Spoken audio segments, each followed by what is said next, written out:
pas. Oui, ok. Est-il aujourd'hui, dans cette situation de chamboulement de notre univers, des ruptures entre des pays qui respectent l'ordre mondial démocratique et les pays qui sont complètement contre, qui essaient de la détruire à coups de massue et de manière des plus déviées et des plus pervers que possible, est-ce possible de garder encore le silence et de ne pas diffuser, de ne pas mettre en lumière ce qu'il y a en dessous, ce qui est le souterrain de toutes ces valses diplomatiques et géopolitiques qui sont les maîtres de ces conflits énormes et qui se résolvent à l'heure actuelle avec des armes et des manières de frappe des plus pervers qui soient, comme la démolition de ce barrage en Ukraine. Et Poutine, évidemment, est en premier lieu. C'est le grand Manitou et il est fondé, ses stratégies sont fondées sur une espèce d'empire de mensonges. Mais ce que je souhaitais dire, qu'il n'est pas le seul, il a été appuyé, il est relancé, au fait il est pris en piège par d'autres républiques, entre guillemets, du Caucase, qui alimentent, non seulement alimentent, mais qui relancent ou qui sont à même de promouvoir des modèles qui datent non seulement de l'Allemagne nazie, mais de l'Empire ottoman, où c'est la monarchie qui domine, le pouvoir vertical, nationaliste, répressif, autoritaire, et qui, petit à petit, élimine les dissidents, les réfractaires, les activistes, toute personne qui ne se conforme pas à une idéologie qui est absolument rétrograde, archaïque, et qui demande la soumission ou l'acceptation des lois et des procédures, enfin un modus vivendi qui est géré, administré par la haut, c'est-à-dire la classe gouvernante, si on peut lui dire ça comme ça. Alors, ces deux pays qu'on ne mentionne pas, mais qui sont les acteurs principaux, si ce n'est à égalité avec Poutine, la Turquie et la dernière élection de Erdogan, qui est un grand Manitou, qui sait très bien aménager une politique à 180 degrés, c'est-à-dire prêcher la démocratie et l'ouverture et appliquer exactement le contraire dans son pays, c'est-à-dire éliminer ou réprimer les dissidents, les minorités non désirables, jouer sur une scène comme si c'était un jeu d'échecs, et c'est échec et mat, je veux dire, il doit y avoir un gagnant, un perdant. Oh, je reviens en 1949, il y a eu Bretton Woods, il y a eu la fondation de l'ONU. Je crois que c'est l'élément le plus important sur le plan géopolitique et social, et également économique, de la réformation, restructuration de notre monde, avec tous les aspects en tenant compte du modus vivendi et des droits de chaque individu à égalité, avec une justice indépendant, les libertés totales et une réglementation, une législation qui n'aurait pu être réalisée que par un système démocratique, c'est-à-dire une méthodologie démocratique étant à la base de la réalisation de toutes les normes, objectifs, outils et idéologies des Nations Unies, qui a voulu englober le monde d'une espèce de l'égalité et de la dignité de l'homme, mettant l'homme et la femme, enfin l'homme, au centre de la société, de toute politique, et qui a prêché la transparence et la négociation, et en vue de faire, quelles que soient les problématiques et les conflits internationaux internes ou personnel fait du gagnant-gagnant. C'est très important comme méthodologie. Et pour le réaliser, à utiliser la démocratie qui a donné des droits égaux à tous, les droits de l'homme, dans toute son envergure et dans tous ses termes. Or, à l'inverse, la rupture dont je parlais, c'est venu de la part des pays qui n'ont pas justement accepté, n'ont pas pu réaliser cette démocratie parce que c'était un pouvoir qui était basé sur le public, sur le peuple et qui avait de la transparence. Or, pour eux, le pouvoir, ils ont utilisé la filière d'abord d'une politique à une centaine de fenêtres, donc opacité et c'est-à-dire le souterrain des tractations aussi bien financières que politiques et diplomatiques pour réaliser et garder leur pouvoir qui est un pouvoir monolithique et je répète, autoritaire et en vertical. Or, ces deux systèmes ne pouvaient pas vivre ensemble. Il y a eu du reste le printemps arabe, il y a eu le printemps au Moyen-Orient, il y a les jeunes par rapport, enfin les nouvelles générations, en rapport avec l'ordinateur et la diffusion de toutes sortes d'informations en Occident en particulier, ont eu accès à et l'ONU évidemment et ses agences affiliées, à diffuser cette nouvelle architecture mondiale, gouvernance, législation, droit, tous les aspects qui gèrent la vie d'un individu au mieux. Donc il y a eu cette rupture parce que ce n'était pas possible de utiliser cette démocratie pour garder leur pouvoir. Donc ce sont à l'heure actuelle, je les appellerais les oligarques. Et ils ont joué un rôle et ils continuent à jouer un rôle en tout silence, ayant également, j'ai pas envie d'utiliser le mot acheter, mais ayant également trouvé les moyens financiers, des contrats et des deals financiers pour faire muter la presse mondiale, presse, médias mondiaux. Et il y a des exemples, par exemple, les grandes chaînes télévisées de la France, 24 et Euronews, qui avaient à un moment donné des informations qui se targuaient de dire la vérité, ils sont tus, ils disent plus rien. Il y a un silence terrible. Du reste, je ne sais pas si tout le monde s'en est rendu compte, Erdogan a passé une loi au bon milieu de la guerre de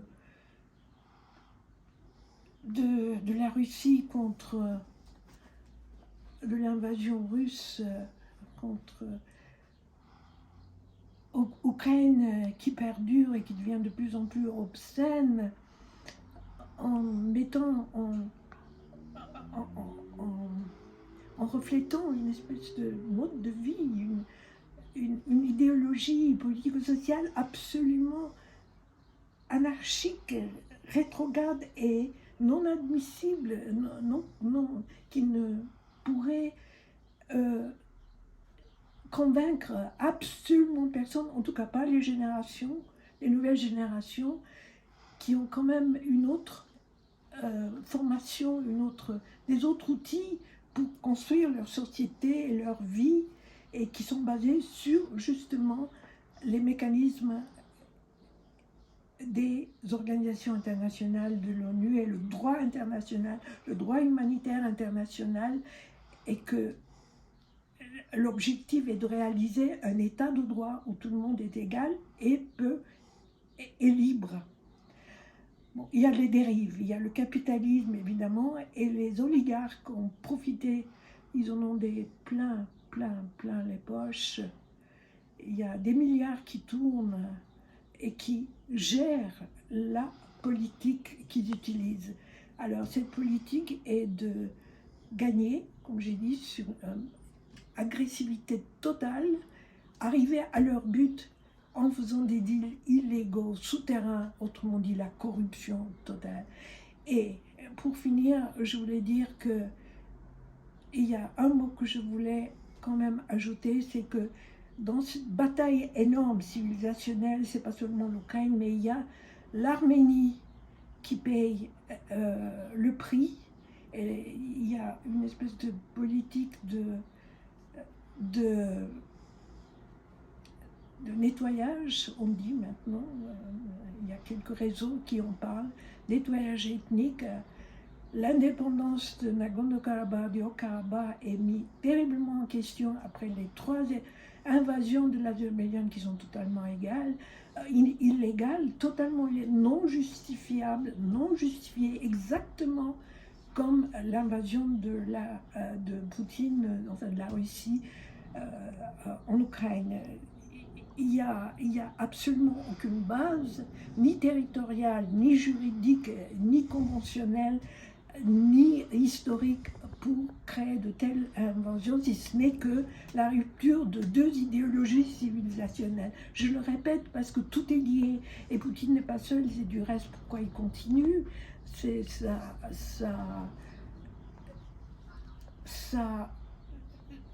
ces stratégies surréalistes, pratiquement inhumains, comme un acteur déchaîné sur une scène où il est maître et il veut décimer tous les autres acteurs et tous les protagonistes de son jeu, comme un abcès. Voilà, cela me rappelle un abcès grave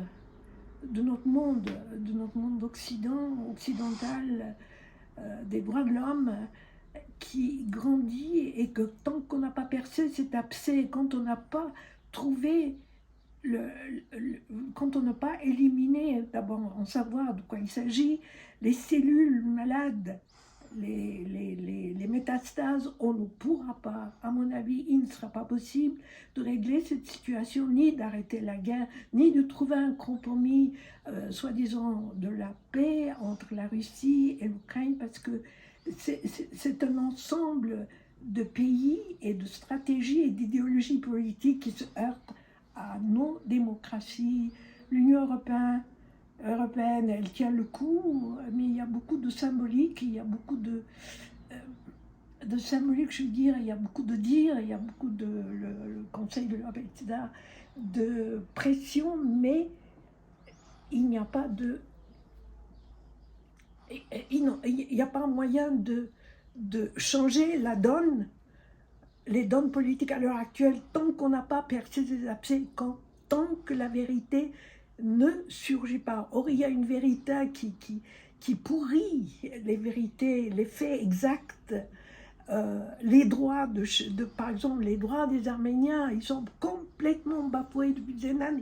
des années. Et à l'ONU, la guerre entre Azerbaïdjan, la guerre froide dure depuis 1991, depuis que l'Arménie est devenue indépendante, Azerbaïdjan est devenu un État. Or,